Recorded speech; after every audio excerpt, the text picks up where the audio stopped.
আসসালামু আলাইকুম। আশা করি সকলে ভালো আছেন। তো ব্যাচেলার লাইফে পাক করে নিজের খেতে হয়। পাক করা আমার কাছে অনেক ভাল লাগে পাক করতে।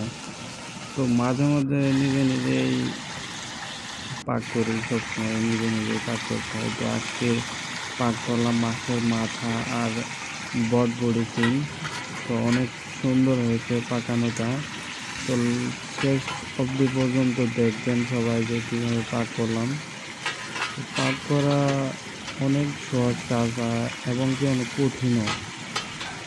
পাক করতে সবাই চায় না। তো আমি অনেক একা থাকি।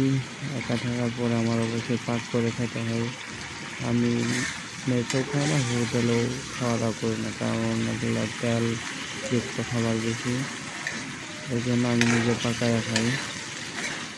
পাকটা মোটামুটি অনেক সুন্দর হয়েছে। তো যারা আমার ভিডিও দেখছেন তারা সবাই আমার ইউটিউব চ্যানেলে সবাই সদস্য হয়ে যাবেন নতুন নতুন ভিডিও পাওয়ার জন্য। তো আমি অনেক আশা নিয়ে ইউটিউবে আসছি, সবাই একটু সাপোর্ট করবেন প্লিজ প্লিজ, সবাই সাপোর্ট করবেন।